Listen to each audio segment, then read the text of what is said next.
नमस्कार प्रेक्षकांनो. ठरलं तर मगच्या आजच्या भागात आपण पाहणार आहोत. प्रिया एकटीच रूममध्ये बोलत असते. तो वकील आजपर्यंत एकही केस हरला नाही. त्याला मी या पद्धतीने अडकवलं. अर्जुनला कळलं सुद्धा नाही. शांता नावाचा बॉम्ब कधी त्याच्या डोक्यावर पडला. तो आठवत असतं की तिने डिकीमध्ये बॉडी कशी ठेवली. अर्जुनच्या गाडीमध्ये बॉडी ठेवताना दाखवली. या बॉडीकडे पोलिसांचं लक्ष गेलं पाहिजे. त्यासाठी काहीतरी करायला हवं. ती नंबर प्लेट काढून टाकते. संतोषला फोन करून सांगते, इन्स्पेक्टर सागर पाटकरला तू फोन करून सांग, अर्जुन सुभेदारच्या गाडीला नंबर प्लेट नाही आहे. संतोष प्रियाला विचारत असतो, अहो मॅडम, पण सगळं काही ठीक होईल ना? सगळं निस्तरलं का तिथे? तेव्हा प्रिया सांगते, अरे तू टेन्शन कशाला घेतो? मी सगळं व्यवस्थित केलं आहे. तू फक्त एवढा फोन करून सांग. ते अर्जुनमुळे तो पाटकर सस्पेंड झाला होता. तो नक्कीच त्याचा बदला घेईल. फोन ठेवल्यानंतर सुप्रसिद्ध ॲडव्होकेट अर्जुन सुभेदार झाले गजाआड. आता ती चढणार फासावर. सुरू झाली सुभेदार पती पत्नीच्या आयुष्याची शोकांतिका. चला तन्वी सुभेदार, आता तुम्ही या घरची मालकीण झालात. तुमच्या दिराला जेल झाली. आता चांगल्या सुनेचं कौतुक तुम्हाला करायला हवं.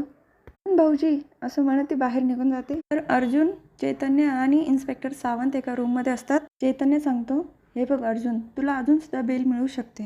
अर्जुन सांगतो, नाही, पहिल्या हिअरिंगशिवाय मी बेल मिळण्यासाठी प्रयत्न करणार नाही. यावरून असं सिद्ध होईल की मी खरंच गुन्हा केला आहे. इन्स्पेक्टर सावंतांना सांगतो, पोस्टमॉर्टममध्ये काय रिपोर्ट आले ते मला तुम्ही कळवा फक्त. चैतन्याला सांगतो, तुला काही बाहेर मदत हवी असेल तर सायलीची मदत घे आणि तुम्ही दोघांनी मिळून सगळी माहिती काढा. तर घरी कल्पना काकू खूप रडत असतात. माझ्या लेकरावरची संकट का जात नाही आहे?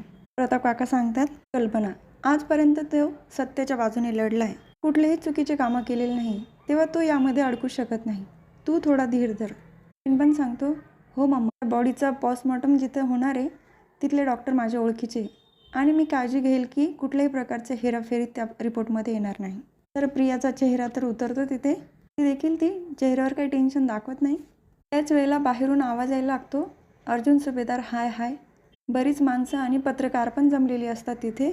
सगळे बाहेर आल्यानंतर त्यातला एक पत्रकार म्हणतो, तुम्हाला आमच्या प्रश्नांची उत्तरं द्यावीच लागतील. मी आता गप्प बसू शकत नाही. प्रताप सुभेदार, तुमच्या मुलाने खून केलेला हे तुम्हाला आधी माहिती होतं का? तुम्ही पण यामध्ये इन्व्हॉल्व आहात का? आधी पण अर्जुन सुभेदारने असे गुन्हे केलेले आहेत का?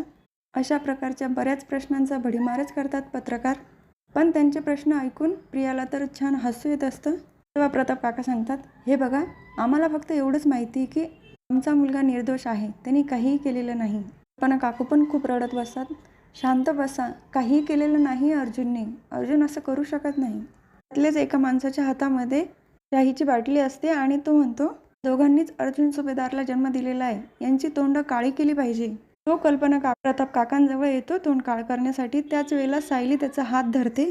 शाहीची बाटली काढून हात खाली करते. एक पत्रकार विचारतो, तुम्ही मिसेस सायली सुभेदार ना? तुम्हाला काय वाटतं या प्रकरणाबद्दल? सायली सांगते, तुम्ही आधी बाहेर व्हा. लाज नाही वाटली तुम्हाला माझ्या सासू सासऱ्यांना त्रास देताना? बाहेर व्हा आधी.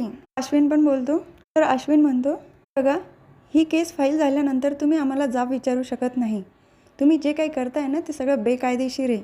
बाहेर व्हा इथून. पत्रकार सायलीला विचारतो, अर्जुन सुभेदारांनी खून का केला? सायली सांगते, तुम्ही पत्रकार आहात का न्यायाधीश? हे ठरवून मोकळं झालात की अर्जुन सुभेदारांनी खून केला? तुम्हाला हा अधिकार कोणी दिला? एक लेडीज पत्रकार विचारते, पण त्यांच्या गाडीच्या डिकीमध्ये डेड बॉडी सापडली, काय पुरावा हवा?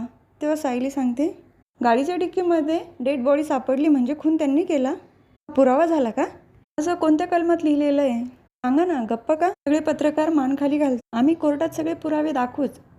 त्यातनं सिद्धही होईल की माझ्या नवऱ्याने खून केलेला नाही आहे आणि तुम्ही सगळे लोकशाहीचा चौथा स्तंभ आहात.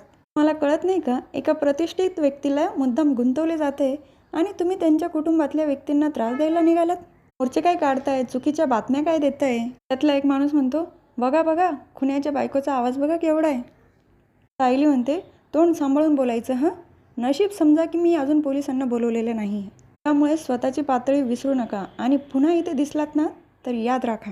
आणि चुकीच्या बातम्या तर अजिबात पसरू नका, नाहीतर गाठ माझ्याशी आहे. तर सायली त्या पत्रकाराकडनं फोटो घेते अर्जुनचा. तो खराब केलेला असतो तर ती तिच्या हाताने तो फोटो पुसते. एक दुसरा मुलगा त्याच्याकडे असलेला फोटो स्वतःच्या हाताने पुसून सायलीच्या हातात देतो. प्रताप काका पण सांगतात, इथे येऊन जे काही करताय ना तो तर कायद्याने गुन्हाच आहे. पण इथून पुढे सायलीला सुद्धा तुमच्याकडून काही त्रास नाही झाला पाहिजे. तर अश्विन सांगतो, आम्हाला खात्री आहे दादाची यामधून निर्दोष मुक्तता होणार, कारण आम्ही सगळे त्याच्यासोबत ठामपणे उभं राहणार.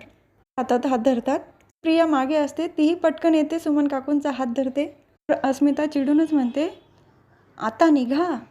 तर दुसरीकडे अर्जुन, चैतन्य आणि इन्स्पेक्टर सावंत रूमच्या बाहेर निघतात. इन्स्पेक्टर पाटकर म्हणतात, इन्स्पेक्टर सावंत, तुम्हाला लक्षात आहे ना, तुम्ही सरकारी नोकर आहात, त्या वकिलाच्या ऑफिसमध्ये कामाला नाही. इन्स्पेक्टर सावंत सांगतात, मला माझी ड्युटी चांगलीच कळते आणि माझ्या डिपार्टमेंटने मला खऱ्याची साथ द्यायला शिकवलं आहे आणि तेच मी करतो आहे. तर इन्स्पेक्टर पाटकर अर्जुन समोर येतात. हा कोट घालून कोर्टामध्ये अगदी रुबाबात वावरणारा अर्जुन सुभेदार आज माझ्या जेलच्या कोपऱ्यात येऊन पडला आहे. तू किती पण हातपाय मार अर्जुन सुभेदार, या खुनाच्या आरोपातनं तू बाहेर पडू शकत नाही. आणि तुला माहिती आहे ना, पुढच्या हेअरिंगपर्यंत स्वतःला निर्दोष सिद्ध करू शकला नाहीत तर तुमची सनद नक्कीच जाईल आणि सनद गेल्यानंतर तो वकील राहत नाही. तुला तर चांगलं माहिती आहे, मी त्या क्षणाची आतुरतेने वाट बघतोय.